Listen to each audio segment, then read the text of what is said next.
Welcome back, everybody. It's Thursday, June 12th, 2025. Born on this date in 1930, comedic actor, singer, and TV Marine Jim Nabors of Sylacauga.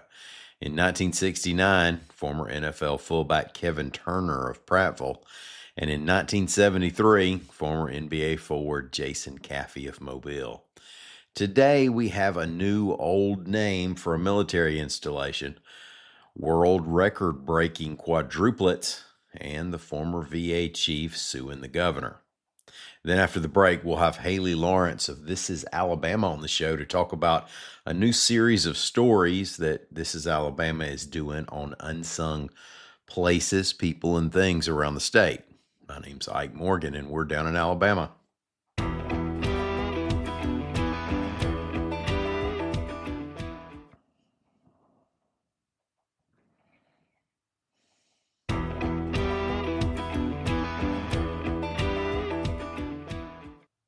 The Trump administration is continuing to rename military bases that President Biden renamed, reports AL.com's Howard Koplowitz.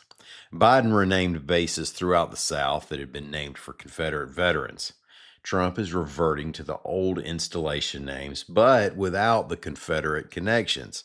In the place of the original Confederate namesakes, the administration found veterans who had the same names. See, so the installation would be called the same thing. For example, Fort Barfoot in Virginia is reverting to the name Fort Pickett, but rather than honoring Confederate General George Pickett, it's named for First Lieutenant Vernon W. Pickett, a Distinguished Service Cross recipient during World War II. Similarly, Fort Lee is coming back, but instead of being named for Robert E. Lee, it's named for Medal of Honor winner Private Fitz Lee of the Spanish-American War. Among the 7 bases that are being renamed this week is Alabama's Fort Novosel, located near Enterprise. So Fort Rucker is back, but this time it's not named for Confederate Colonel Edmund Rucker, but for World War I Captain Edward W. Rucker, a recipient of the Distinguished Service Cross. Now, this Rucker doesn't have any apparent connection to Alabama. Now, caught up in the middle of this are some of the families of those who have been quickly unseated as namesakes. Fort Novosel had been named for Michael Novosel Sr., who was a military aviator for more than 40 years and a Medal of Honor recipient for his heroism in Vietnam. Novosel was born in Pennsylvania, but became a resident of Enterprise. Now, back in March, Defense Secretary Pete Hegseth announced that he was restoring the name Fort Benning to the Army installation right over the Georgia state line in Columbus. Now, that had previously been renamed Fort Moore after Lieutenant General Hal Moore and his wife, Julia Compton Moore, who lived for years in Auburn. Hal Moore was a Korea and Vietnam veteran, best known as a hero of the Battle of Ya Drang, which was made into the movie We Were Soldiers, starring Mel Gibson as Moore. Julia Compton Moore, his wife, was a hero on the home front. She changed how the Army notifies military spouses of service members killed in action. Becca and Laverius Bryant's quadruplets are now a year old, and the couple has learned that their births at UAB broke a world record, reports AL.com's Heather Gann. The couple's 4 youngest children, Lainey, Kaylee, Lennon, and Cohen, are the most premature quadruplets to survive, according to Guinness World Records. They entered the world around 23 weeks into Becca's pregnancy. One of the physicians at UAB put their odds of survival at around 1 in 7 million. Now, during the pregnancy, 3 eggs were fertilized and 1 split, meaning that 2 of the kids are identical twins. The fired commissioner of the Alabama Department of Veterans Affairs has filed a lawsuit against Governor Kay Ivey, reports AL.com's Mike Kaysen. Kent Davis is accusing the governor of wrongful termination, violation of due process, invasion of privacy, and defamation, and he's seeking compensatory and punitive damages. When Davis led the Department of Veterans Affairs, he and Ivy were at odds over federal funds for mental health care for veterans and an ethics complaint that Davis filed against one of Ivy's cabinet members. Ivy asked the State Board of Veterans Affairs to fire him. It did not, so she removed him by executive order. Meanwhile, political enthusiasts in the state have been watching to see whether Davis will run for office next year. A possibility would be for the U.S. Senate seat being vacated by Tommy Tuberville, who's running for governor. Davis said he'll make a decision on that later. Let's take a quick break to pay the band, and then we'll talk with Haley Lawrence of This Is Alabama. Y'all stay with us.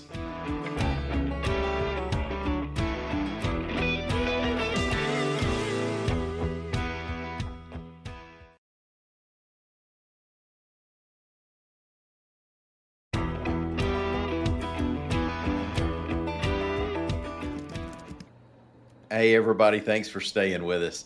Today on the show, we want to welcome to the studio, down in Alabama studios, Haley Lawrence, who's an editor at AL.com, and This Is Alabama. Like down in Alabama, this is a brand of AL.com.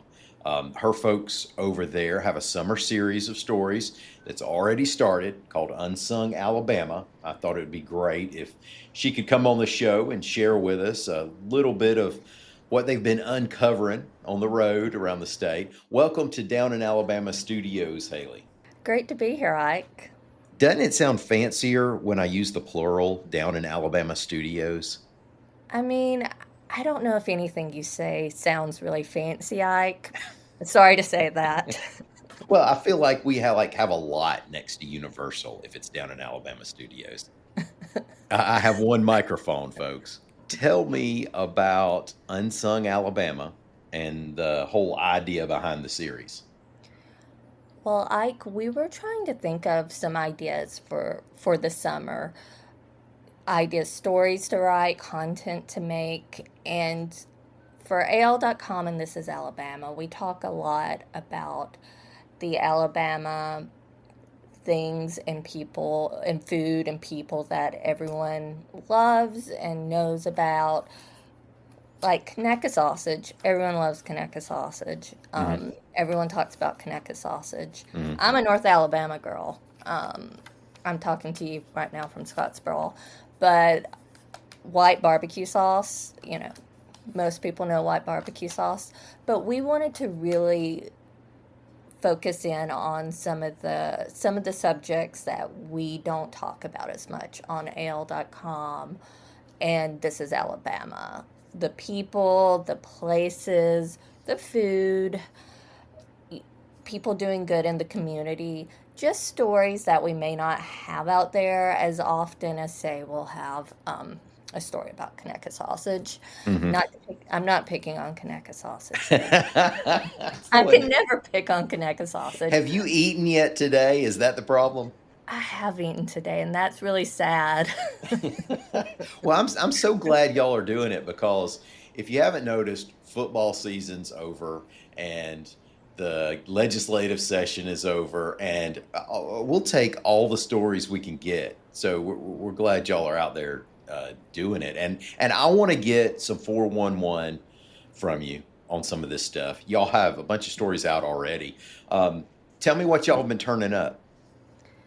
Okay, so what we did, and we actually asked the TIA, This Is Alabama audience, and the AL.com audience for ideas, and they could submit ideas. And y'all can still submit ideas. We would love to hear them. Even, they could be Unsung Alabama, or we could do them after Unsung Alabama. I don't feel like Unsung Alabama ends at a certain time. I'll always be talking about Unsung Alabama. But we started it out with just a general bucket list. Unsung Alabama, things you should know, things you should do. I made that list, and I realized it's very small town, mostly small town centered, and I did not do that on purpose. But it's the Coondog Cemetery up in Cherokee. That's one of them. Todd Farms down in the Wiregrass, the big old maple syrup. Hmm. Um, that's one of them. We have a lot of there are a lot of items on the list, and people really responded to that list, and people sent me suggestions after reading that, and that's how we started off. But we've had a lot of great stories. I'm sorry. Let me before you leave that list. I I know what you're talking about. I think it's the first story on the page, Unsung Alabama, that published, and um, I wanted to admit that I had completely missed how much change Abbeville, downtown Abbeville, had been through. That I think the Yellow Fella was behind some of that. That's the list you're talking about, right? Yes, yeah, yeah, yeah. Abbeville, if you haven't been to Abbeville in a while, you need to stop by there. Go make a trip there, or even if you're going down to the beach this summer, drive that way, stop at Abbeville, see everything, because it does look like a postcard. Mhm. It's gorgeous. And then while you're in Abbeville, go down to Eufaula and get a donut at the donut shop down there. That's not in my list. That's just a recommendation. I promise I ate today, but There, that makes me think of food. Eufaula is a good place to throw a rattle trap between the lily pads too. So yeah. So Abbeville, people don't talk about it enough. How cute it is. Hug and Molly's, the restaurant in downtown Abbeville, Mm. has great food. I stopped there once, ate by myself. I normally am not a eat by yourself person, and I got sweetied and hunned, and it was just a really great experience. Mhm. So. Well, what other stories have you've been turning up since y'all started expanding on that idea? So Matt Wake had a story that I really, really loved. It was an unsung studio band, not the Swampers. Hmm. All the love in the world to the Swampers. Um, North Alabama girl, love the Swampers. But this is an unsung studio band that played on huge hits. He's been working on this story for a while, actually. I think 7 interviews went into the story, so it was just well researched. He had Hmm. talked with a lot of musicians and producers, some who are not alive today. Um, it's just a long time story and so well reported, and it's something you can't read really quickly. You need to sit down and take a little time with it, but it's a really great story. Yeah, when think you know everything about Muscle Shoals music, take another look if you're not from there. I mean, um, because Matt did, he uncovered some stuff, taught me things like I didn't realize Bobby Gentry had recorded her version of Fancy there and some other things. And this is when the Swampers had broken away. Well, Rick Hall didn't just pack it up. He hired some other folks and they kept going.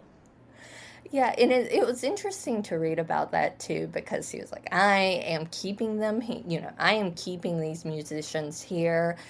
And I'm from that area. I grew up hearing about, Muscle Shoals music, and I feel like I know more than the average person, Mm. know more than the average Alabamian knows about it. And I learned a lot about Muscle Shoals music from that story. Matt always has some information where I think I know it all, and he humbles me. So Matt's great. Yeah, yeah. he's been on the show and he interviewed Slash, and it was that published on the show. So he's brought some of his gravitas to down in Alabama.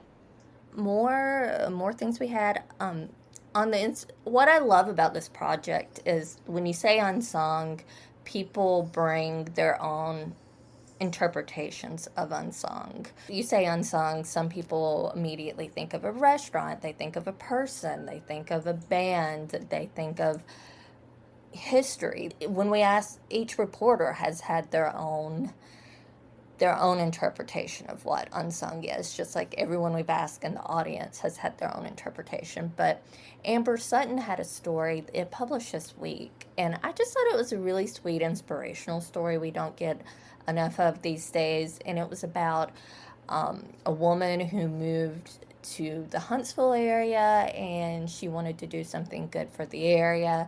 So she ensures that every kid has a birthday cake on their birthday. And that seems Oh, such a simple, you know, it seems like a simple thing, but I think that's really, it's really inspiring, just reading about that and reading about someone doing a really great thing. and so if a kid's stuck without a birthday cake, what she tries to do is come in and make sure they get one. Yeah, I think it was just a really, really sweet story. That is an everyday hero, Mhm. especially for cake fans out there. But yeah, Mary Claruso, she had a story. What I love about this too is it's hitting every part of the state. Mary Claruso had a story last week about this Wiregrass food blogger who really is spreading the word about all of the great food options in the Wiregrass, and it's also cooking some really good looking food. Hmm. So we don't get a I will admit we don't get down to the Wiregrass as much as we should, and it's really great to hear those stories. One There's some good folks cooking good food in the Wiregrass. I think we can safely say that. Every time I go down to the Wiregrass, people are so nice. I love going down there because they're so nice, they're so welcoming. We actually was in a small group. You and I were there at the same time one time eating oysters at Hunt's Oyster Bar in Dothan. I loved Hunt's Oyster Bar, and what I loved about it the most, besides it kind of felt like a beach oyster bar, but there was no water outside. It felt like that, but I also really loved they had the mural in there, and I'm trying to remember. It was Bear Bryant and Shug Jordan, I think, and Mm. it was an old school mural, and it's still one of my favorite Alabama restaurant murals. Good vibes in that place. You talked about Mary doing that story. She also did one that I noticed about a unique uh, like gamer cafe in Pelham. Valhalla Board Game Cafe in Pelham. I love that story too. I loved all the stories. Uh, I don't know why I'm saying I love the story because I love them all. But it was so I think she really got to the heart of that story because it's this coffee shop slash place where people can play board games. But she really got to the heart of that story, and that is a community for people. I like the fact in that story that they didn't have video games there. They wanted people to interact one on oh, one. okay. And since COVID, I feel like we all don't interact one. I'm guilty of this. I'm talking to you from my house right now, but not in the studio with you. But I really like Studios. studios. Yeah. Yes. I really like how she portrayed the community. Yeah, on the outside, I would think that some people might wonder whether it's a big insider-ish place. You know, you walk in and the music stops and everybody looks at you. But it sounded like they're going for friendly and y'all come, kind of thing. I'm not I'm not a really big game person, but I would go in there and get some coffee and say hi and talk to people. I would be down for that.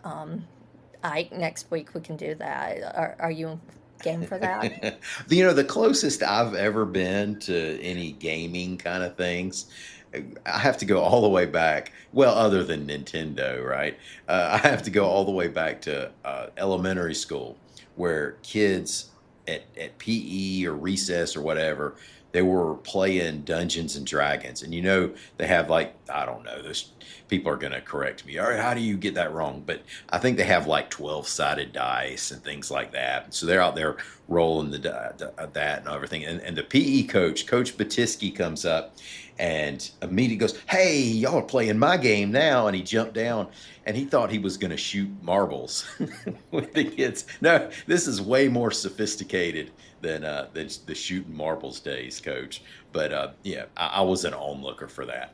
That's my gamer story. That's all I got. I hope you send this recording to your PE teacher. Hello.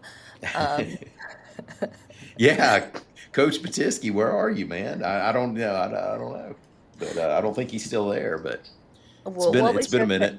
what was your favorite Nintendo game? Were you Duck Hunt or what was your jam? I think that it probably the Tecmo Super Bowl, which was the second version with all the teams, and but Bo Jackson was still great on it, and could you could run over just about anybody on the game. But also RBI baseball was a pretty solid one. A lot of us played that on our travel baseball teams. When we weren't on the field playing ball, we were in the motel playing RBI baseball some of the time. So, well, what else? What else are y'all working on? Well, one of the things we are going to have, not to make this all about food, but one of the things I'm really excited about, a future story we're going to have a lot of unsung barbecue stories, but we're also going to give all y'all, everybody, a chance to vote on your favorite unsung barbecue joint. Okay. So everyone gets to nominate. We'll put it up to a vote, and whoever wins, we'll write about them. You know, see what see what it's all about. See if y'all are right. If And they are the unsung barbecue joint. and now, just note for anyone who votes, unsung barbecue is different than I hate to even say anybody because it's like I'm putting them down now. But the big names that always come up. Now we're talking about places in the backside of a gas station, that everybody in town knows and nobody else does.